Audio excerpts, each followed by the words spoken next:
ये Chinese door use करने की सबसे बड़ी वजह है मेरी गुड्डी ना कटी जाए। अगर आप टू व्हीलर चला रहे हैं और फ्लाईओवर के ऊपर से जा रहे हैं तो आपकी गर्दन, आपका फेस, आपके हाथ सारे रिस्क पे हैं। सनरूफ से बच्चे बड़े जो सिर बाहर निकाल के चलते हैं वो सबसे डेंजरस चीज़ है।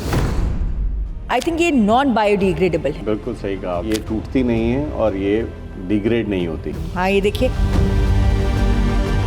तो आपके पास किस तरह के केसेस आते हैं? अभी पिछले हफ्ते ही हमारे पास एक बच्चा आया था 3 साल का जो घर के बाहर खड़ा था और स्कूटर निकला, उसके टायर में डोर फंसी हुई थी, उसके पैर पे कट लगा और कट इतना डीप था कि उसने उसके पैर की खून की नाड़ियाँ, नसें, तने सब काट दिया। इस बात का इल्म हुआ है कि ये तो चारों तरफ एक खतरा है, उड़ता खतरा बोल सकते हैं इसको। इस्तेमाल करते हैं इसका या चाइनीज़ डोर के साथ अपनी पतंगे उड़ाते हैं, उनकी भी ज़िंदगी को खतरा है। कई बार लोग गर्दन एक साइड को कर लेते हैं तो एक तरफ पे कट होता है, तो वहाँ पे आप कोई कपड़ा रख के उसके ऊपर प्रेशर दे के रखें और फिर डॉक्टर के पास। जो हमारी इंडियन ट्रेडिशनल डोर थी जिसके साथ हम पहले बहुत बढ़िया पतंगबाजी करते थे, बचपन में हम ऐसे ही उड़ाते थे, पतंग कट जाती थी कोई बात नहीं, अगली पतंग आ जाती थी, तो अब क्या फ़र्क है? नॉर्मल डोर जो है 20 से 30 बारी अगर आप उसको आप रगड़ेंगे एक दूसरे के साथ तो वो टूट जाएगी। ये प्लास्टिक डोर का ये स्ट्रेंथ इतनी ज़्यादा है कि इसकी एवरेज जो ब्रेकिंग स्ट्रेंथ है वो 19,000 टाइम्स है। 19,000 इन कंपैरिजन टू 30 से 40।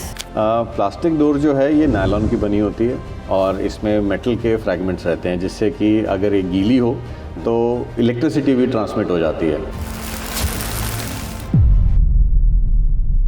पंजाब में पतंग का मौसम, आसमान में लहलहाती पतंगे कितना सुकून पहुंचाती हैं, लेकिन यही पतंग जब किसी की जान पर बनाए तो वाकई अफसोस की बात है। और इसकी वजह है डोर, चाइनीज़ डोर, जिसको हम प्लास्टिक डोर भी कहते हैं। देखिए, वैसे तो ये जो डोर है ये बैन है, इसका इस्तेमाल करना गैर कानूनी है, लेकिन हम बाहर गए, सड़क पे देखी और पहली डोर ही हमको ये प्लास्टिक डोर यानी कि चाइनीज़ डोर मिली। तो इतना इस्तेमाल हो रहा है और इसकी वजह है बहुत सारी। तो आज हमारे साथ हैं renowned plastic surgeon doctor Ashish Gupta. Doctor Gupta, आपका बहुत बहुत स्वागत है। सबसे पहले तो एक मिनट रुकिएगा, मैं इसको कैसे फेंका जाता है? इसको डिस्पोज ऑफ, अगर मैं यहाँ फेंक दूंगी तो यहाँ भी किसी के पाँव में अटक जाएगी, तो इसको डिस्पोज ऑफ करने का सबसे, क्योंकि आई थिंक ये नॉन बायोडिग्रेडेबल है। बिल्कुल सही कहा आपने, ये प्लास्टिक की बनी हुई है। हाँ। और इसके अंदर कुछ मेटल के फ्रैगमेंट्स रहते हैं, हाँ। मेनली जिंक, हाँ। जिसके करके ये टूटती नहीं है और ये डिग्रेड नहीं होती। हाँ, ये देखिए। तो चाहे आप इसको लैंडफिल में डालें, चाहे आप इसको डस्टबिन में डालें, ये धीरे धीरे करके कहीं ना कहीं से या तो समुंदर में या जो पशु हैं जो कचरे को खाते हैं उनके पेट में वहाँ जाके इकट्ठी हो जाती है। देखिए, सबसे पहले तो मैं ये इसको प्लीज़ पकड़िए और ज़रा डस्टबिन में फेंक के आइए, हमारे यहाँ पे किसी को चोट ना लग जाए। तो चोट की बात करें तो किस तरह के आपके पास पेशेंट्स आते हैं, कितने लोग आते हैं जिनको इस तरह से घायल होते हैं या फिर ज़िंदगी पर भी बनाती है? ये टाइम जनवरी से लेके मार्च तक का ऐसा है जिसके अंदर बहुत पतंगे उड़ाई जाती है, स्पेशली नॉर्थ इंडिया के अंदर। राइट। पंजाब में लोहड़ी का फेस्टिवल, बसंत पंचमी का फेस्टिवल, मकर संक्रांति हो गया, गुजरात साइड में, महाराष्ट्र साइड में उत्तरायण का फेस्टिवल होता है जिसके अंदर पतंगे बहुत उड़ाई जाती हैं। अब इन फेस्टिवल्स के अंदर नॉर्मली तो ये वाली डोर, प्लास्टिक डोर नहीं यूज़ करनी चाहिए, बट कुछ लोगों की पतंगे काफ़ी भारी होती हैं या कुछ लोग वैसे ही अपने शौक़ के लिए इन डोरों को इस्तेमाल करते हैं। अब इस डोर से चोट हर प्रकार की लगती है। आप ये सोचें कि चेहरे पे ज़्यादा लगती है, गर्दन पे ज़्यादा लगती है, हाथ पे ज़्यादा लगती है, पेट पे लगती है, पैरों पे लगती है, ये कहीं भी लग सकती है। अगर आप टू व्हीलर चला रहे हैं और फ्लाईओवर के ऊपर से जा रहे हैं तो आपकी गर्दन, आपका फेस, आपके हाथ सारे रिस्क पे हैं। अगर आप घर के बाहर खड़े हैं और कोई डोर सड़क पे पड़ी है, कोई स्कूटर वाला निकलता है, उसके टायरों के बीच में अगर ये डोर फंस जाती है तो आपके पैर के ऊपर कट लग सकता है। अगर आप छत पे बैठे हैं और आपके पीछे या साइड से कोई पतंग उड़ा रहा है जो इस डोर के साथ उड़ा रहा है और पतंग आपके छत के बहुत करीब से होके जाती है तो आपको वहाँ बैठे बैठे भी चोट लग सकती है। तो आपको हर जगह, हर टाइम आपको ध्यान रखना ज़रूरी है। और सबसे ज़्यादा ज़रूरी है आज की डेट में जो फैशन है कि कार की सनरूफ से बच्चे बड़े जो सिर बाहर निकाल के चलते हैं और फ्लाईओवर्स के ऊपर तो बल्कि बहुत तेज़ी से जाते हैं, वो सबसे डेंजरस चीज़ लगती है। तो डॉक्टर साहब, आपसे बात करके तो मुझे अभी अभी इस बात का इल्म हुआ है कि ये तो चारों तरफ एक खतरा है, उड़ता खतरा बोल सकते हैं इसको। सभी लोग इस खतरे के से आप लेके चलें, सब लोगों को इस चीज़ से खतरा हैरानी है। की बात यह है कि जो चला रहे हैं, जो इसको इस्तेमाल करते हैं इसका, या चाइनीज़ डोर के साथ अपनी पतंगे उड़ाते हैं, उनकी भी ज़िंदगी को खतरा है। बिल्कुल, जो लोग इस डोर का इस्तेमाल करते हैं उन लोगों के हाथ पे पैरों में कट लगते हैं। जो लोग इन पतंगों को लूटते हैं उनको चोटें लगती हैं। जब ये डोर सड़कों के ऊपर पड़ी होती है तब जो लोग ड्राइव करके जा रहे हैं उनको चोट लगती है। जो पंछी हैं अब उनके लिए सबसे बड़ी दिक्कत सबसे बड़ा है, खतरा है क्योंकि जो पहले कॉटन का थ्रेड यूज़ होता था जिसको हम नॉर्मल डोर इस्तेमाल करते थे, वो जल्दी टूट जाती थी, उससे पंछियों को ज़्यादा दिक्कत नहीं होती थी।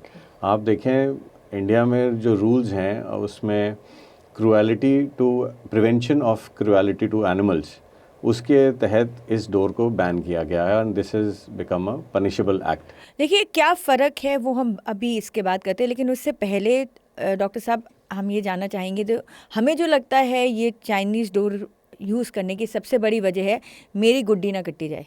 बिल्कुल सही। अब आप पतंग उड़ा रहे हैं तो आप नहीं चाहेंगे कि आपकी पतंग जल्दी कटे। आपका मंशा तो यही होती है कि आप सारे आसमान को खाली कर दें। तो वो तरीका उस चक्कर में आप कितना नुकसान कर रहे हैं। ये तो है। तो आपके पास किस तरह के केसेस आते हैं? हमारे पास मेनली जो आते हैं वो आते हैं जिनके फेस पे, गर्दन पे या हाथों पे कट लगे होते हैं। अभी पिछले हफ्ते ही हमारे पास एक बच्चा आया था 3 साल का, जो घर के बाहर खड़ा था और स्कूटर निकला, उसके टायर में डोर फंसी हुई थी, उसके पैर पे कट लगा और कट इतना डीप था कि उसने उसके पैर की खून की नाड़ियाँ, नसें, तने सब काट दिया। हड्डी तक के ऊपर निशान आए हुए थे एक्सरे के ऊपर। लकीली ये है कि वो 6 घंटे के अंदर अंदर पहुंच गए तो हम सारी चीज़ें जोड़ के उसके पैर को बचा पाए, नहीं तो ऐसे ऐसे कंडीशन के अंदर वो कट भी सकता था। हाँ, अब मेरा अगला सवाल यही है कि खुदा ना खास्ता कि आपको चाइनीज़ डोर से कोई भी किसी भी तरह का आपको हार्म हो जाए या आपके कहीं पे कट लग जाए या जानलेवा साबित हो, तो ऐसे केस में क्या इग्नोर करना चाहिए या सबसे पहले क्या करना चाहिए? चाइनीज़ डोर या प्लास्टिक डोर से जो कट लगते हैं वो डीप होते हैं।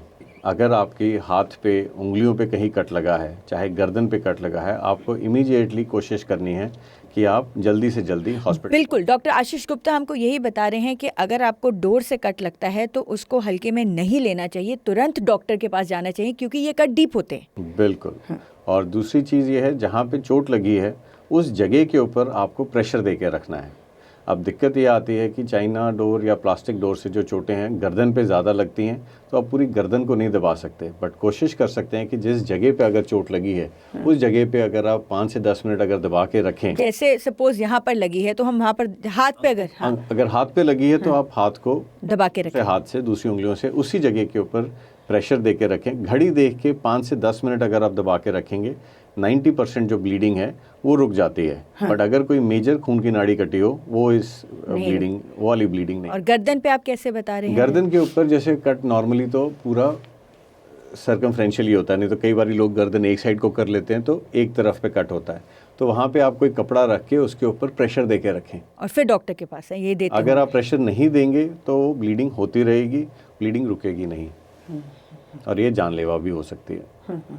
तो जो चाइनीज़ डोर है जिसको हम प्लास्टिक डोर कहते हैं और जो हमारी इंडियन ट्रेडिशनल डोर थी जिसके साथ हम पहले बहुत बढ़िया पतंगबाजी करते थे, बचपन में हम ऐसे ही उड़ाते थे, पतंग कट जाती थी कोई बात नहीं, अगली पतंग आ जाती थी, तो अब क्या फ़र्क है इस पतंग में? प्लास्टिक डोर जो है ये नायलॉन की बनी होती है और इसमें मेटल के फ्रैगमेंट्स रहते हैं जिससे कि अगर ये गीली हो तो इलेक्ट्रिसिटी भी ट्रांसमिट हो जाती है कि अगर वो हाई टेंशन वायर के ऊपर से अगर आपकी डोर जाती है और अगर वो गीली है या मौसम में उमस है तो वो इलेक्ट्रिसिटी भी कंडक्ट करती है। तो ये बहुत अहम मैसेज है जो पतंगबाजी करते हैं और चाइनीज़ डोर इस्तेमाल कर रहे हैं कि आपको इलेक्ट्रिक्यूशन भी हो सकती है, बिजली का झटका लग सकता है, क्योंकि आप बता रहे हैं इसमें अगर ये गीली होती है तो ये it's a good conductor of electricity. Yes. और दूसरा ये है कि अगर आप इसकी स्ट्रेंथ देखें तो एक चीज़ होती है जिसमें आप इलास्टिसिटी चेक करते हैं कि आप कितना उसको खींच सकते हैं धागे को जिससे कि वो टूटे। जो नॉर्मल कॉटन की डोर है उसको आप 3 से 5 गुना आप खींच सकते हैं, वो उतने में टूट जाती है। जबकि प्लास्टिक डोर जो है नायलॉन की, ये आप 25 गुना भी ये स्ट्रेच हो सकती है। और दूसरी सबसे हैरानी वाली बात ये है कि जब आप डोर को आपस में रगड़ते हैं, जैसे धागे की स्ट्रेंथ चेक करने के लिए, तो नॉर्मल डोर जो है 20 से 30 बारी अगर आप उसको आप रगड़ेंगे एक दूसरे के साथ तो वो टूट जाएगी। ये प्लास्टिक डोर का ये स्ट्रेंथ इतनी ज़्यादा है कि इसकी एवरेज जो ब्रेकिंग स्ट्रेंथ है वो 19,000 टाइम्स है। 19,000 इन कंपैरिजन टू 30 से 40। और फिर भी हम बेधड़क होके चाइनीज़ डोर का इस्तेमाल करते हैं।